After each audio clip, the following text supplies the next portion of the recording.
So, saan magandang mag-apply kung ikaw ay baguhan pala ang sa freelancing? Halimbawa, gusto mo na maging virtual assistant, ready ka na, nasundan mo na yung 364-day challenge, pagkatapos feeling mo ready ka nang mag-apply.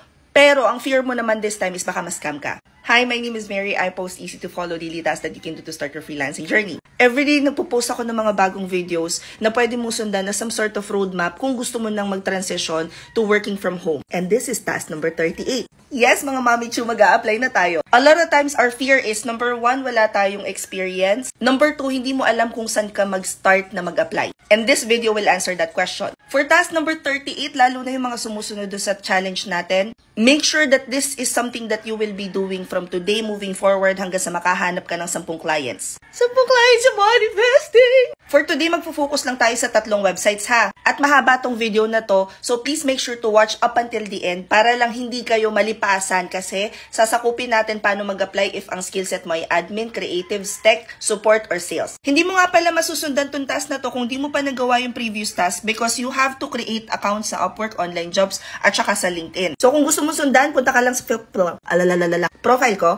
click mo lang yung 364-day challenge, or kapag ka nasa phone ka, pwede mo i-click to. Kung nasa Instagram ka naman, click here. Mabubuksan mo na tong page na to, click here. Tapos susundan mo lang siya simula sa pinakambaba. Hanapin mo task number 1. Task number 38 na to, application process. Websites we will be using, Upwork, Online Jobs, and LinkedIn. Start muna tayo. Pagpunta mo sa profile mo sa Upwork, click mo lang tong magnifying icon na to.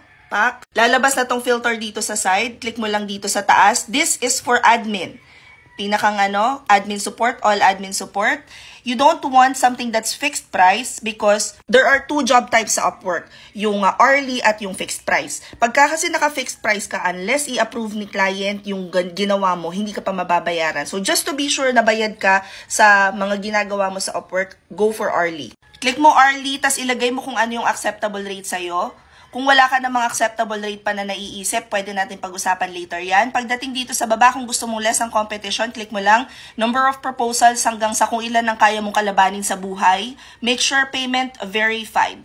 Pagkatapos dito sa baba, kung namimili ka ng location or time zone, pwede mo lang yung i-click. Pero ako, dahil di ako namimili, iiwan ko siyang bakante. Remember, this is for admin ha. So, on to your right, makikita mo na dyan lahat ng hiring. Ang gawin mo lang, halimbawa, tingnan mo to, Pak, open in a new tab, tapos magbubukas na siya ng bagong dito.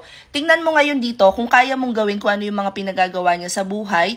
I also review number 1, yung mga feedback, pero to wala pa, siguro bago pa lang siya, makikita mo dito, Pak. This is for an appointment setting, position, pulling permits, scheduling inspectors. Kung ready ka na mag-apply, click mo lang apply now. Kapag bago ang profile mo dito sa Upwork, meron kang 50 na connects na libre. Yung connects, pagka naubos na siya, kailangan mo na siyang bilhin. Also, dito sa Upwork, kapag ka ikaw ay na-hire, merong kukunin for the first $500 na 20% si Upwork. And then after nun, 10% na lang. And then after ng $10,000, ay 5% na lang. Ako, I'd still go for Upwork. Like, number 1 platform ko siya because it's the safest place for me to get clients na sigurado akong mababayaran ako kahit yung client ay hindi nagbayad sa Upwork. Now, going back, kung ang experience mo naman ay customer support, so pwede yan. At kung may experience ka naman sa marketing, pwede kang pumunta under design and creative at makikita mo dito sa baba. Asan yun? Siyempre, nawawala. Basta nandyan lahat ng services na pwede mong i-offer. Ay, there.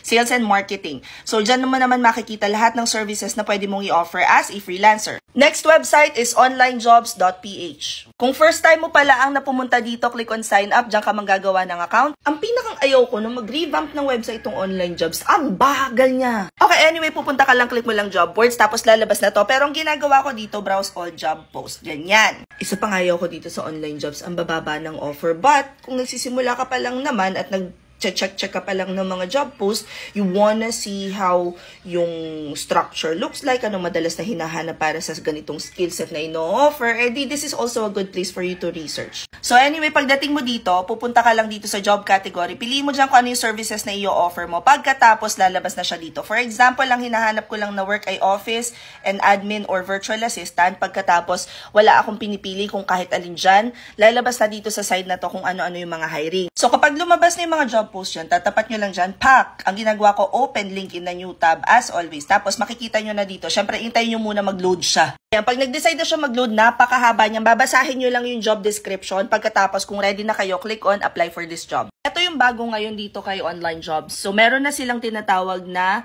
apply points left. Pero, choice mo kung ilan yung ilalagay mo na apply points dyan. Tapos, kung may mga bagay yung hindi naiintindihan, pag clinic nyo lang ang iring, parang maliit na, question mark na are, lalabas na dyan yung, explanation. Tapos, kung gusto nyo pa na mas mahabang paliwanag because you feel like you deserve more, click nyo lang yung learn more. Kasi, pinaliwanag na nilang mahabang-mahaba diyan. Next website, LinkedIn. Kung hindi pa kayo baka naman, kayo kumunik, mga ate. Ito kasi nga, LinkedIn na to, para siyang formal na social media account ng mga professionals, ganyan. Tas ay syempre, the more the merrier.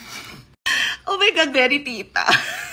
So, there are two ways para maghanap ng work dito. Number one would be if you click on jobs, pwede na kayong mag-search ganyan by title, skill, or company. Tapos ay lalabas na dining lahat. Halimbawa, pwede nyo ilagay virtual assistant. Pagkatapos din sa side, hanapin nyo on-site remote, tapos ilagay nyo lang ay remote. Kung open kayo sa hybrid, dala-dali, tamo may 69 results. Pagkatapos, mas maganda dito kasi pwede mo lang halimbawa, gusto mong applyan array, click mo lang easy apply. Another way to find clients here is by clicking on search. Hanapin ninyo yung inyong target market. Halimbawa, gusto nyo maging real estate virtual assistant, di-search kayo ng real estate, click on people, click on location, tas hanapin ninyo kung saan nandun yung mga client na gusto ninyo. Halimbawa ay United States. Pagkatapos ay isa-isa ninyo silang i-add. Ang gagawin ninyo ay halimbawa rin si Jessica. Right click, open in a new tab, click nyo yung connect. Pag nag-pop up ito, i-click nyo yung add note. Very simple lang talaga yung ginagawa ko dito. I'll just say, hi, Alfredo. Siyempre, kititingnan nyo kung anong pangalan. I'm a virtual assistant servicing real estate clients in the US. I saw that you're a Miami real estate agent na doon ang galing OPAC.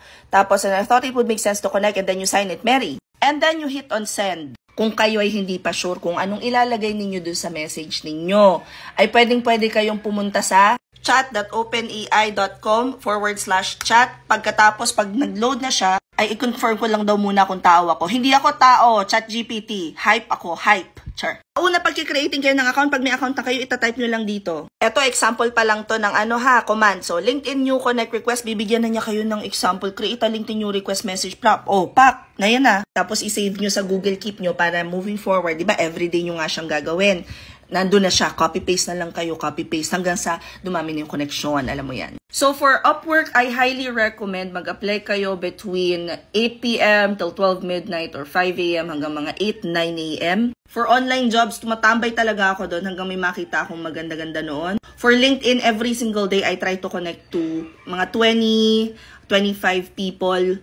Nag-check din ako ng jobs. In short, back when I was building my client pool, ang ini-spend ko dito sa pag-apply, siguro mga 2 hours, 2 to 3 hours, habang naglalaba ako, habang nag-exercise ako, refresh lang ako, ganyan. I just started building habits around dun sa oras na nag-a-apply ako. Anyway, inabot na tayo ng sikat ng araw. Good morning daw, sabi ng Banahaw. Ay kami mag-breakfast natin. Today ay Sunday, today ay family day. Comment any questions you guys have about working from home. Follow for my work from home chismis. Bye!